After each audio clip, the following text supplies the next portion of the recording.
శ్రీ సచ్చిదానంద సద్గురు సాయినాథ్ మహారాజ్ की जय।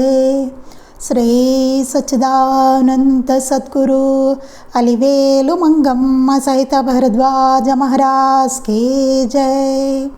శ్రీ సచ్చిదానంద సద్గురు నాంపల్లి బాబా మహారాజ్ की जय।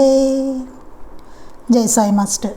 ఈరోజు సత్సంగంలో మనం మహాత్ముల ముద్దు పెట్టాడు ఆచార్య శ్రీ ఎక్కిరాల భరద్వాజ్ మహారాజ్ గారి చరిత్ర చదువుకుంటున్నాం। రచన సి థామస్ రెడ్డి గారు। ఈరోజు మనం అధ్యాయం 14 మహాప్రస్థానం అనేటువంటి అధ్యాయాన్ని మనం చదువుకుంటున్నాం। అంటే మాస్టర్ గారు సమాధి చెందినటువంటి సమయంలో ఉన్న ఘట్టాన్ని ఇందులో పొందుపరిచారనమాట। మహాత్ముల ముద్దు పెట్టాడు అధ్యాయం 14 మహాప్రస్థానం। అవతరించినది దైవమే అయినా మానవాకారం ధరించడాన్ని బట్టి ఆకలి, దప్పిక, అనారోగ్యం వంటి ప్రకృతి ధర్మాలకు వారి దేహాలు గురి అవుతాయి। చాలా ముఖ్యంగా మనం తెలుసుకోవాల్సిన విషయం అండి। అవతరించినది దైవమైనా సరే భగవంతుడే సద్గురు రూపంలో వస్తాడు, భగవంతుడే మహనీయుల రూపంలో ఈ భూమి మీదకి వస్తాడనమాట। అయినా సరే ఆయన మానవాకారం ధరించడాన్ని బట్టి, ఆయన వచ్చిన ఆకారం ఏంటి? మానవాకారం, మానవుడిగా వచ్చాడు ఆయన। దైవమే, భగవంతుడే మానవుడిగా వచ్చాడు ఆయన। అందుకని ఆయనకి ఆకలి ఉంటుంది, దప్పిక ఉంటుంది, అనారోగ్యం, ఇలాంటి ప్రకృతి ధర్మాలన్నిటికీ వారి దేహాలు గురి అవుతాయి। మరి మామూలుగా మనలానే భోజనం చేస్తూ ఉంటారు, మంచినీళ్ళు తాగుతారు, అనారోగ్యాలు వస్తాయి। ఇలా ప్రకృతి ధర్మాలన్నిటికీ వారి దేహాలు గురవుతూనే ఉంటాయి।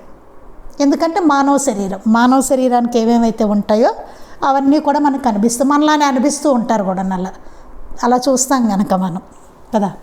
శ్రీ మాస్టర్ గారు 1988 జనవరి మాసంలో అద్భుత రీతిని షిరిడీలో శ్రీ సాయి స్వహస్తాలతో వెలిగించిన ధునిలోని పవిత్ర అగ్నిని తీసుకొచ్చి ఒంగోలు శ్రీ సాయి మందిరం ధునిలో కలపడం, సెప్టెంబర్ మాసంలో శ్రీ సాయి సన్నిధి గ్రంథావిష్కరణ, అక్టోబర్ మాసంలో నందదీప్ సాయి సమాజ్ కావలవారిచే ఆచార్యుల వారి 51వ జన్మదిన రజతోత్సవ సంచిక విడుదల మరపురాని ఘట్టాలు।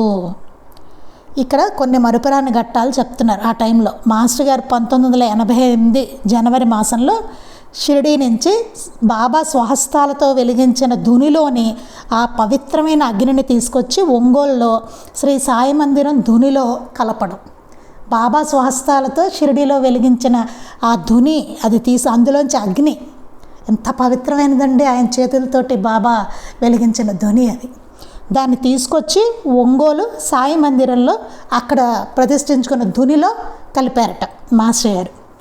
సెప్టెంబర్ మాసంలో శ్రీ సాయి సన్నిధి గ్రంథావిష్కరణ, సాయి సన్నిధి గ్రంథం ఉంది కదా మాస్టర్ గారు రచించింది, ఆ గ్రంథం ఆవిష్కరణ చేశారు। అక్టోబర్లోనేమో నందదీప్ సాయి సమాజ్ కావలి వారిచే ఆచార్యుల వారి 51వ జన్మదిన రజతోత్సవ సంచిక విడుదల। వాళ్ళు ఏం చేశారంటే కావలి వాళ్ళు, నందదీప్ సాయి సమాజ్ వాళ్ళు మాస్టర్ గారి 81వ జన్మదిన సందర్భంగా ఒక సంచిక విడుదల చేశారట। ఇవన్నీ చాలా మరుపురాని ఘట్టాలు అంటున్నారు। ఒంగోలు శ్రీ షిరిడీ సాయి మందిర్ మహారాజ్లో శ్రీ సాయిని ప్రతిష్ఠించుటకై అమృత శిలామయమగు మూర్తి కొరకు ఆర్డర్ ఇచ్చుటకు మార్చి 1989 షిరిడీ సాయి కల్చరల్ మిషన్ ఒంగోలు తరపున శ్రీ పివి రమణారెడ్డి అనే ట్రెజరర్ అప్పట్లో శ్రీ ఎం సీతారామయ్య గారితో కలిసి శ్రీ మాస్టర్ గారు జైపూర్ వెళ్ళారు। అక్కడ బాబా ఒంగోలులోని బాబా విగ్రహం దాన్ని ప్రతిష్ఠించడం కోసం అని చెప్పేసి మూర్తిని ఆర్డర్ ఇవ్వడం కోసం అని చెప్పేసి మాస్టర్ గారు జైపూర్ వెళ్ళారట కొందరితోటి కలిసి। ఆ సందర్భంలో జైపూర్ నుండి ఆజ్మీర్కు శ్రీ ఖాజ్ మొయిద్దీన్ చిస్తీ సమాధి చూసేందుకు వెళ్ళారు। ఆ ఖర్చులు మనకు సంబంధించినవి, మందిర ఖర్చుల క్రిందకి రావని తన వాటా ప్రకారం ఆ ఖర్చులు ఇవ్వడం ధర్మం అని ఇచ్చారు। ఇప్పుడు మందిరం ఖర్చు అదే అందరూ ఆ మందిరానికి డొనేషన్ సమర్పించుకుంటారు కదా, దాంతో బాబా మూర్తిని తీసుకొస్తారనమాట, చేయించి ఆర్డర్ ఇస్తారు. కానీ మాస్టర్ గారు మధ్యలో ఇక్కడ ఏం చేశారు, ఆయన మధ్యలో జైపూర్ వెళ్ళిన తర్వాత ఆజ్మీర్కు శ్రీ కాజ్ మొహిద్దీన్ చిస్తీ సమాధి చూసేందుకు వెళ్ళారు.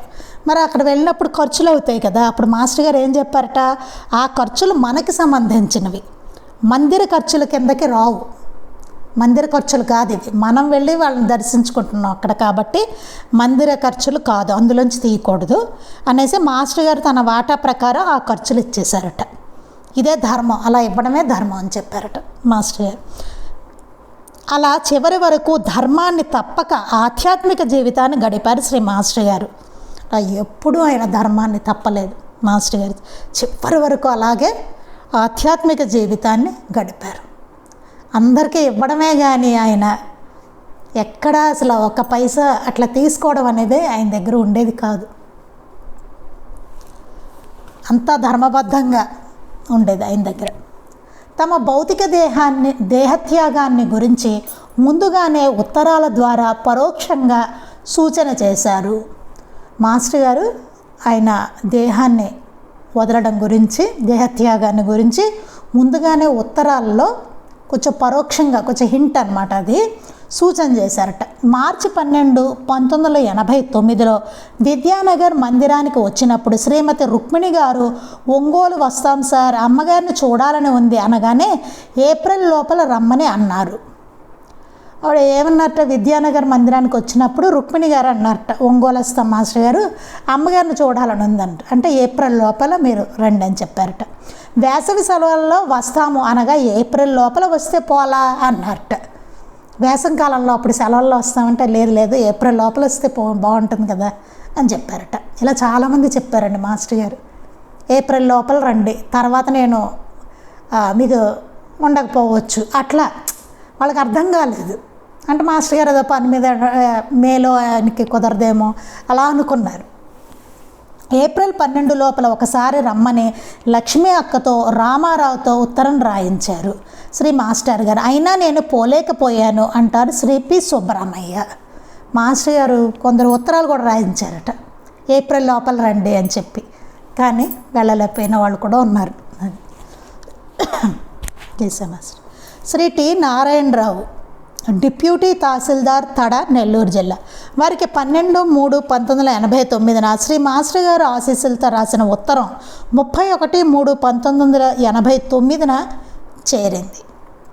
అందులో మాస్టర్ గారు, నేను ఏప్రిల్ 12 వరకు ఉంటాను, ఏప్రిల్ 2, 7 తేదీల్లో మీటింగులు ఉన్నాయి, మిగిలిన ఏ రోజులోనైనా సాయంత్రం 5 గంటల ప్రాంతంలో వస్తే హాయిగా మాట్లాడుకోవచ్చు, తప్పక రాగలవు అని తెలిపారు. ఇందులో మాస్టర్ గారు ఏం చెప్పారంటే, నారాయణరావు గారు అన్న ఆయనకి ఏప్రిల్ 2, 7 తేదీల్లో మీటింగులు ఉన్నాయి, మిగిలిన ఏ రోజులైనా సాయంత్రం 5 గంటల ప్రాంతంలో వస్తే మనం హాయిగా మాట్లాడుకోవచ్చు, తప్పకుండా రా అంటే ఏప్రిల్లో రమ్మని మాస్టర్ గారు తెలిపారట. శ్రీ పి రామారావు, శ్రీ సాయి లీలామృతం గ్రంథాలు కావాలని విజయవాడ బయలుదేరగా ఏప్రిల్ 12 తర్వాత పోతే బాగుంటుంది రామయ్య అన్నారు. శ్రీరామనవమికి గ్రంథాలు కావాలి కదా మాస్టర్ గారు అనగా అదే ముఖ్యం అన్నారు మాస్టర్ గారు. పి రామారావు అన్న ఆయన సాయి లీలామృత గ్రంథాలు కావాలి, విజయవాడ బయలుదేరారట. మాస్టర్ గారు అన్నారట, ఏప్రిల్ 12 తర్వాత వెళ్తే బాగుంటుంది అన్నారట. శ్రీరామనవమికి గ్రంథాలు కావాలి కదా మాస్టర్ అనగా అవునవును అదే ముఖ్యం, అందరికీ అది హింట్ ఇస్తూ ఉన్నారు ఏప్రిల్ అని.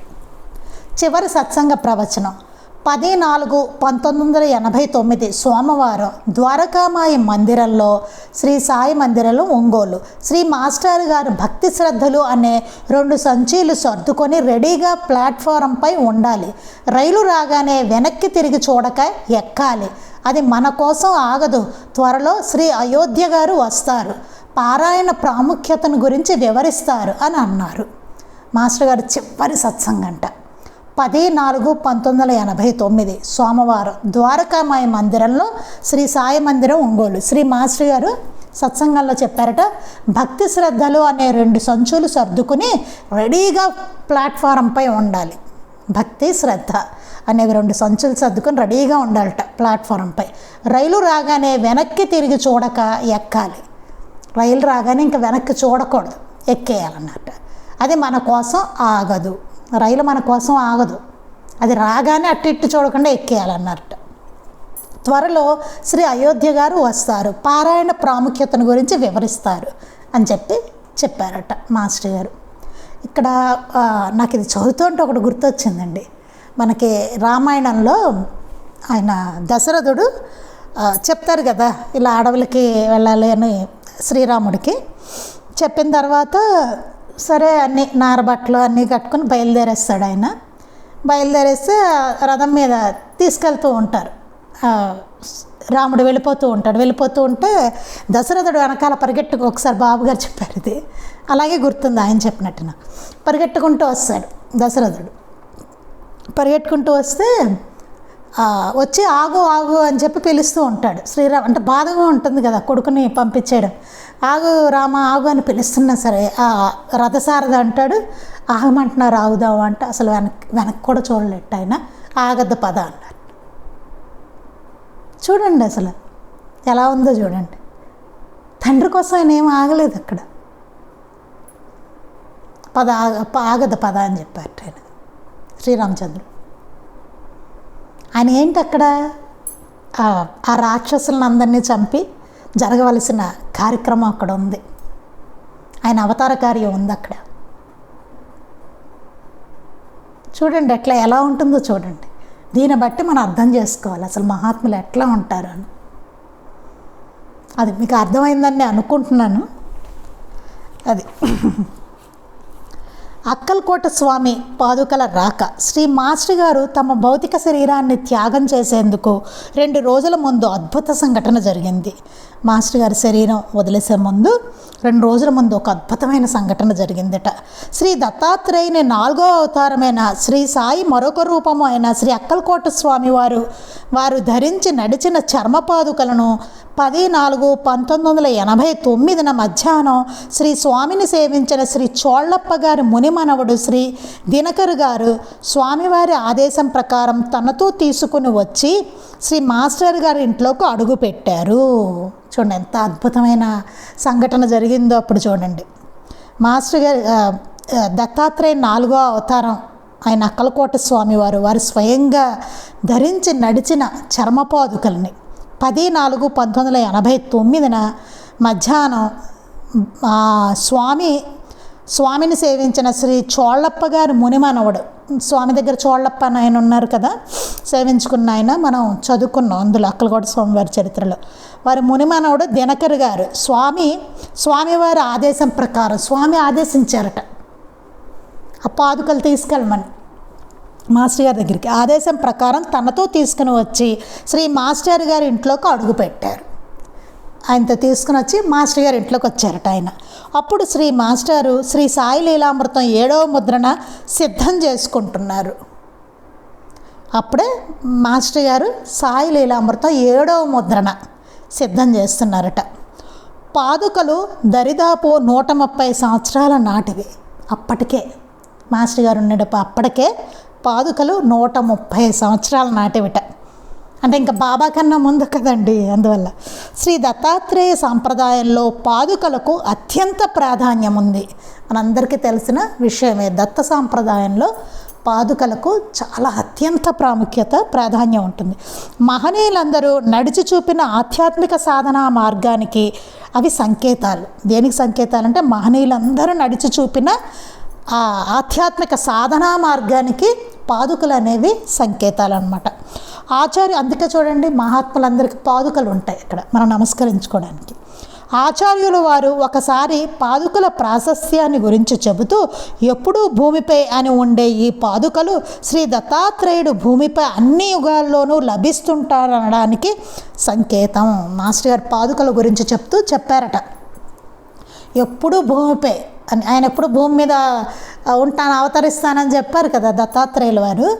అదే ఈ పాదుకలు దత్తాత్రేయుడు భూమిపై అన్ని యుగాల్లోనూ అనడానికి సంకేతం ఆ పాదుకలట.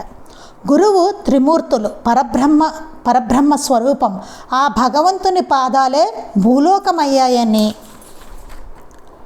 భూపాదో వేదం చెబుతుంది. భూపాదో అంటారు కదా, వేదంలో ఏమని ఉంటుంటా, గురువు త్రిమూర్తుల స్వరూపం, పరబ్రహ్మ స్వరూపం ఆయన. అందువల్ల ఆ భగవంతుని పాదాలే భూలోకం అయ్యిందట. ఈ భూలోకమే భగవంతుని పాదాలట అని వేదం చెప్తుందట. విశ్వము సర్వభూతాలు కూడా ఆ భగవంతునిలో భాగమే, ఆయనలో అంశాలు.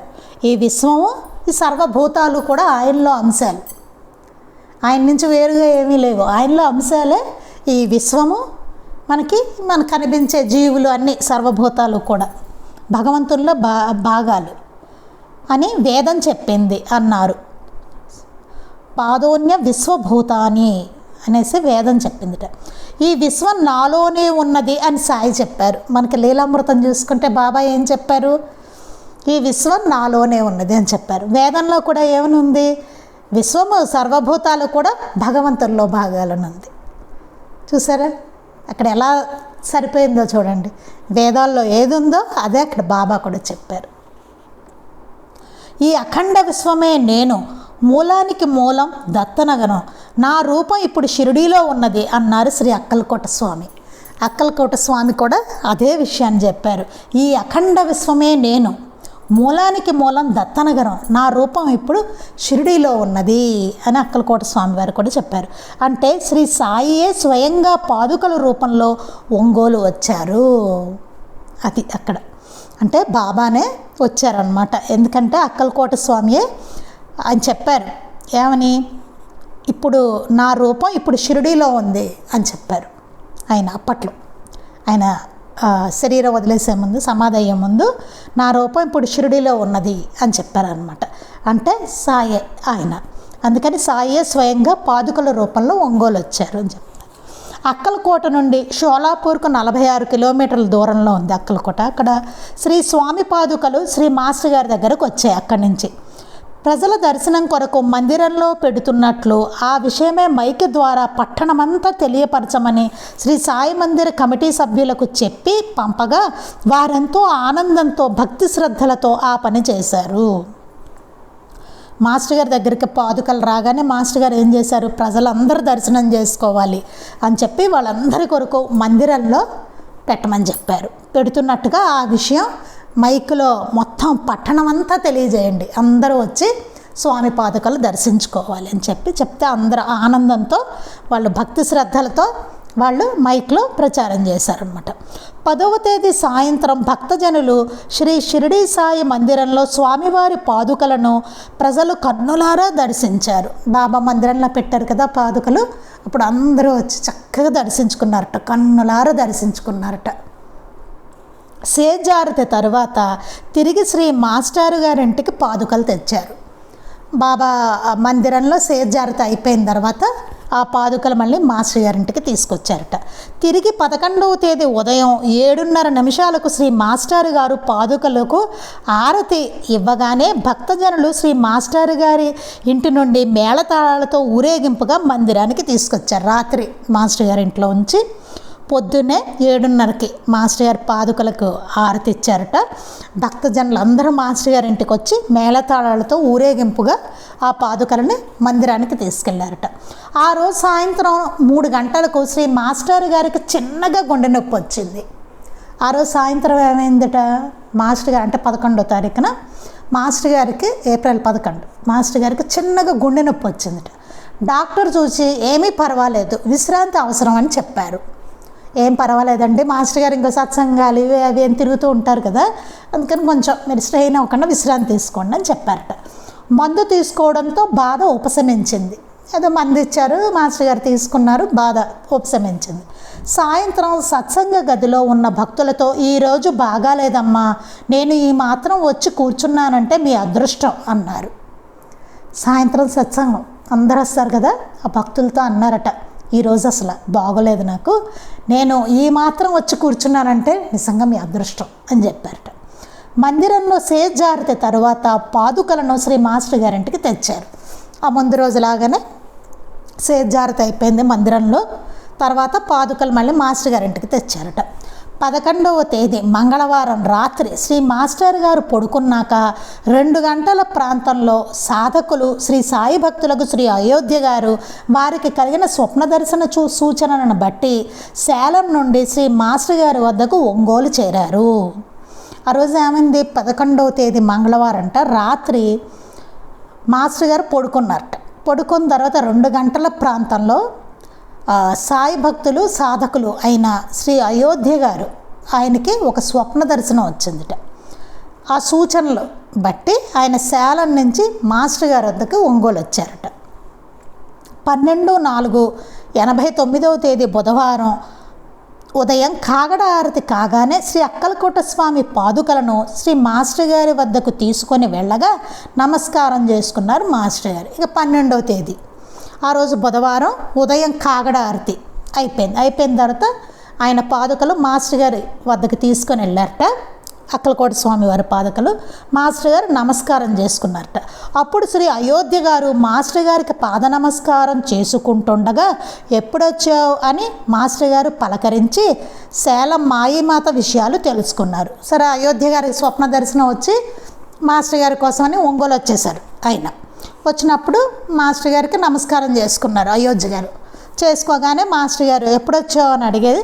సేలంలో మాయి అమ్మ ఉన్నారు కదా, ఆవిడ విషయాలన్నీ అడిగి తెలుసుకున్నారట. తరువాత శ్రీ అక్కలకోట స్వామి పాదుకలకు ఆరతి ఇవ్వగా మందిరం నుండి వచ్చిన భక్తులు వాటిని మందిరానికి తీసుకెళ్లారు. సరే, ఆరతి ఇచ్చేశారు మాస్టర్ గారు, మందిరానికి తీసుకెళ్ళిపోయారు పాదుకలు. అయోధ్య గారు శ్రీ మాస్టర్ గారితో తనకు వచ్చిన స్వప్న దర్శనం కారణంగా సేలం నుండి హఠాత్తుగా వచ్చానని, స్వప్నం గురించి ఆ తరువాత చెబుతానని అన్నారు. ఇంతట్లో అయోధ్య గారు ఏమన్నారట, నాకు స్వప్నం వచ్చిందండి, అందుకని నేను వెంటనే వచ్చేసాను, అదేమిటన్నది నేను తర్వాత చెప్తాను అని చెప్పారట. అప్పుడు శ్రీ సాయి లీలామృతంలో శ్రీ శివనేశన స్వామి షిరిడీలోని చావడిలో కూర్చుని మాస్టర్ గారు రాసిన గ్రంథానికి బాబా ఆశీస్సులు ఎలా ఉన్నాయో చూద్దామన్న సన్నివేశాన్ని గురించి లీల ఒకసారి చెప్పారు. మనకి లీలామృతంలో ఉంటుంది కదా, శివనేశన స్వామి షిరిడీలో ఆయన సాయి లీలామృతం కూర్చుని చదువుతూ ఉంటే అప్పుడు బాబా ఆశీస్సులు, శ్రీ మాస్టర్ గారు రాసిన గ్రంథానికి బాబా ఆశీస్సులు ఎలా ఉన్నాయో చూద్దామని ఆ సన్నివేశం గురించి లీల ఒకసారి చెప్పారు. బాబా వస్తారు కదా, ఎవరు రాసినది ఇవన్నీ అడుగుతారు, అది ఆ లీల ఒకసారి చెప్పారట మాస్టర్ గారు. తర్వాత పక్కనే ఉన్న హరనాథ్తో శ్రీ సాయి లీలామృతం 7వ ముద్రణ కొరకు రాయవలసినది కొద్దిగా ఉంది, రాద్దామా అని నటరాజు బాబా గారి అనుభవంతో గ్రంథ సమాప్తి చేశారు. అప్పుడు హరనాథ్ గారితో సాయి లీలామృతం 7వ ముద్రణ కొరకు రాయవలసింది కొద్దిగా ఉంది, రాద్దామా అన్నారట అని నటరాజు బాబా చివరి అదే కదా లీల, నటరాజు బాబా గారి ఆ అనుభవం రాసి గ్రంథాన్ని సమాప్తి చేశారట. ఉదయం 7:30 గంటల ప్రాంతంలో శ్రీ మాస్టర్ గారికి గుండెలో నొప్పి వచ్చింది. ఉదయం 7:30కి మాస్టర్ గారికి గుండెలో నొప్పి వచ్చింట. డాక్టర్ ఇచ్చిన మందులు వేసుకున్నారు కానీ నొప్పి తగ్గలేదు. డాక్టర్ ఇచ్చిన మందులు వేసుకున్నారు, అయినా నొప్పి తగ్గలేట. హరి, లక్ష్మి అక్క వారందరూ ఆందోళనతో డాక్టర్ని పిలిపించుటకై వెళ్ళారు. హరి అన్న ఆయన, లక్ష్మి అక్క వీళ్ళందరూట ఆందోళన పడి డాక్టర్ని తీసుకురావడానికని వెళ్ళారట. ఈ లోపల శ్రీ మాస్టర్ గారు మంచంపై చిన్నగా అర్ధపద్మాసనంలో కూర్చుని ధ్యానంలోకి వెళ్ళారు. ఇంతట్లా ఏమైంది, మాస్టర్ గారు మంచం మీద పైన చిన్నగా అర్ధపద్మాసనంలో కూర్చుని ధ్యానంలోకి వెళ్ళిపోయారు మాస్టర్ గారు. ఎందుకంటే తెలుస్తుంది ఎప్పుడు వారి ఇష్ట ప్రకారం అన్నీ జరుగుతూ ఉంటాయి. ఎప్పుడు శరీరాన్ని త్యజించాలి అవన్నీ ముందుగానే చెప్పారు కదా, ఏప్రిల్లో రండి అని అందరికీ. కొద్దిసేపటికి నొప్పి ఎక్కువైంది. వెంటనే అయోధ్య, చోళప్ప గారి మనవడు దినకర్ గారు కలిసి డాక్టర్ వద్దకు తీసుకువెళ్ళే ప్రయత్నంలో ఉండగానే సత్సంగం హాల్లో శ్రీ మాస్టర్ గారు తుదిశ్వాస విడిచారు. వెంటనే అయోధ్య గారు, ఈయన చోళప్ప గారి ముని మనవడు ఉన్నాడు కదా ఆయన దినకర్ గారు, వీళ్ళు కలిసి డాక్టర్ వద్దకు తీసుకెళ్తున్నారు మాస్టర్ గారిని. ఆ ప్రయత్నంలో ఉండగానే సత్సంగం హాల్లో మాస్టర్ గారు తుదిశ్వాస విడిచారు. అప్పుడు ఎవ్వరూ లేరండి. అయోధ్య గారు ఉన్నారు, అమ్మగారు ఉన్నారు, వేదమ్మ గారు, బాబు గారు ఉన్నారు, నెక్స్ట్ అయోధ్య గారు, ఈ చోళప్ప మానవుడు ఆయన దినకర్ గారు, అంతే వీరే ఉన్నారు అక్కడ, ఇంకెవ్వరు లేరు. అందరూ డాక్టర్ని తీసుకొస్తామని ఒకళ్ళు అలా ఎవరు లేకుండా ఉన్నారు ఆ టైంలో అక్కడ. అయినా డాక్టర్ వద్దకు తీసుకొని వెళ్ళగా అప్పటికే 10-15 నిమిషాల క్రితమే వారు సమాధి చెందినట్టు డాక్టర్ ధృవపరిచారు. సరే డాక్టర్ దగ్గరికి తీసుకెళ్ళేసరికి అప్పటికే మాస్టర్ గారు సమాధి చెందారు. అప్పటికే 10-15 నిమిషాల క్రితమే ఆయన సమాధి చెందారని చెప్పారట. నిజమైన ఫకీరుకు మహాత్మునికి ప్రతి శ్వాస అంతిమ శ్వాసతో సమానమే అని అన్నారు కదా పెద్దలు. తర్వాత శ్రీ అయోధ్య గారి స్వప్న దర్శనం. అసలు ఈ అయోధ్య గారు ఎందుకు వచ్చారు, ఆయనకి ఏమొచ్చింది స్వప్నం అక్కడ అనేది. సేలంలో మాయీమాత దగ్గర ఉండగా 10/4/89 రాత్రి వారికి వచ్చిన స్వప్న దర్శనంలో ఒక దివ్య రథం వచ్చి శ్రీ మాస్టర్ గారి ముందు ఆగింది. ఆయన సేలంలో మాయి అమ్మ దగ్గర ఉన్నారట. ఉన్నప్పుడు ఆయనకి ఒక స్వప్నం వచ్చింట. అయోధ్య గారికి ఒక దివ్య రథం వచ్చి శ్రీ మాస్టర్ గారి ముందు ఆగింట స్వప్నంలో. శ్రీ షిరిడి సాయి ఒకవైపు, మరోవైపు అక్కలకోట స్వామి ఉన్నారు. ఆ రథంలో ఒకవైపేమో బాబా ఉన్నారట, ఒకవైపేమో అక్కలకోట స్వామి వారు ఉన్నారట. శ్రీ మాస్టర్ గారిని రమ్మని పిలిచి రథంలో కూర్చోబెట్టుకున్నారు. మాస్టర్ గారిని రమ్మని పిలిచి వారిద్దరూ బాబాను అక్కలకోట స్వామి మాస్టర్ గారిని రథంలో కూర్చోబెట్టుకున్నారట. ఈ స్వప్నం వచ్చిన వెంటనే శ్రీ మాస్టర్ గారు త్వరలో సమాధి అవుతారేమోనని ఆందోళన కలిగింది. వెంటనే ఆయనకు ఇదేంటి బాబాను అక్కలకోట స్వామి వారు వచ్చేసి మాస్టర్ గారిని ఏంటి రథంలో రమ్మని తీసుకెళ్తున్నారు అని, అమ్మో మాస్టర్ గారు ఏమైనా సమాధి అయిపోతారేమో అని చెప్పి ఆందోళన వచ్చేసింది ఆయనకి. అందుకని వెంటనే 11వ తేదీ రాత్రికి ఒంగోలు చేరుకున్నారు. అందుకని ఆయన వెంటనే 11వ తేదీ రాత్రి ఒంగోలుకు వచ్చేసారు. చూసారు, ఆయన స్వప్నంలో తెలియపరిచారన్నమాట. శ్రీ భరద్వాజ మాస్టర్ గారు భౌతికంగా తమను వదిలి వెళ్ళారన్న అశనిపాతం లాంటి వార్త చెవులు సోకగానే పట్టణంలోని వీధుల్లోని ఇళ్లలోని వారంతా నిశ్చేష్టులై, మా మమతల మాస్టారు మీరెక్కడికి వెళ్ళారు, ఇంకెవరు మాకు దిక్కు అని రోధించుకుంటూ గుండెలు బాదుకుంటూ కన్నీటి ధారలతో ముంగమూరు డొంకలోని వారి నివాస గృహానికి పిన్నా పెద్దలు ఏకమై రాసాగారు. ఇంకా వార్త తెలియగానే మాస్టర్ గారు సమాధి చెందారన్న వార్త తెలియగానే వీధుల్లోని ఇళ్లలోని వారంతా అసలు మా మమతల మాస్టారు మీరు ఎక్కడికి వెళ్ళారు, ఇంకెవరు మాకు దిక్కు అని రోధించుకుంటూ గుండెలు బాదుకుంటూ కన్నీటి దారాలతోటి మాస్టర్ గారి ఇంటికి అందరూ రావడం మొదలు పెట్టారట. అందరూ పిల్లలు పెద్దలు అందరూ మాస్టర్ గారి కోసం వచ్చారట. బాధాతప్త హృదయాలతో నిండు జోహార్లు చేయసాగారు, శ్రద్ధాంజలి ఘటించారు. శ్రీ సాయి తాము సంకల్పించిన విశ్వశ్రేయస్సుకే శ్రీ మాస్టర్ని మన మధ్యకు పంపారు. అప్పగించిన పనిని సంపూర్ణంగా చిత్తశుద్ధితో నిర్వహించిన తన బిడ్డడు సేద తీర్చుటకు సాయి తండ్రి తన ఒడిలోనికి చేర్చుకున్నారు, తనలో లీనం చేసుకున్నారు. మహాత్ములంతా అవధూతలంతా తమ ముద్దు బిడ్డను హక్కును చేర్చుకున్నారు. బాబా ఆయన సంకల్పించిన విశ్వశ్రేయస్సుకై శ్రీ మాస్టర్ గారిని మన మధ్యకు పంపించారు. సాయినాథుల వారే మాస్టర్ గారిని మన మధ్యకు పంపించారనమాట. ఈ విశ్వానికి అంతటికీ శ్రేయస్సు జరగాలి అనేసి మాస్టర్ గారిని పంపారు. అప్పగించిన పనిని సంపూర్ణంగా చిత్తశుద్ధితో నిర్వహించిన తన బిడ్డడు సేద తీర్చుటకు సాయి తండ్రి తన ఒడిలోనికి చేర్చుకున్నారు. ఆయన అప్పగించిన పనిని సంపూర్ణంగా చిత్తశుద్ధితో మాస్టర్ గారు నిర్వహించారు. మాస్టర్ గారి బిడ్డడు ఆయన సేద తీర్చుటకు బాబా తన ఒడిలోకి చేర్చుకున్నారు అంటున్నారు. తనలో లీనం చేసుకున్నారు. మహాత్ములంతా అవధూతలంతా తమ ముద్దు బిడ్డను హక్కును చేర్చుకున్నారు. మహాత్ములందరూ అవధూతలందరూ వారందరికీ ముద్దు బిడ్డడైన మాస్టర్ గారిని హక్కును చేర్చుకున్నారనమాట. ఇది మాస్టర్ గారు అప్పుడు సమాధి చెందినటువంటి సంఘటన అన్నమాట. ఇంకా ఈ అధ్యాయం కొద్దిగా ఉందండి, రేపు మనం మిగిలింది చదువుకుందాం. అంటే అయోధ్య గారి గురించి అది కొంచెం ఉంది ఇందులో. మాస్టర్ గారిది తర్వాత అంతిమయాత్ర కూడా ఉంది, ఇది మనం రేపు చదువుకుందాం. శ్రీ సచ్చిదానంద సద్గురు సాయినాథ్ మహారాజ్ కీ జై. శ్రీ సచ్చిదానంద సద్గురు అలివేలు మంగమ్మ సహిత భరద్వాజ మహారాజ్ కే జై. శ్రీ సచ్చిదానంద సద్గురు నాంపల్లి బాబా మహారాజ్ కే జై. గురుదేవ దత్త అవధూత చింతన. లోకా సమస్తాః సుఖినో భవంతు. లోకా సమస్తాః సుఖినో భవంతు. లోకా సమస్తాః సుఖినో భవంతు. జై సాయి మాస్టర్.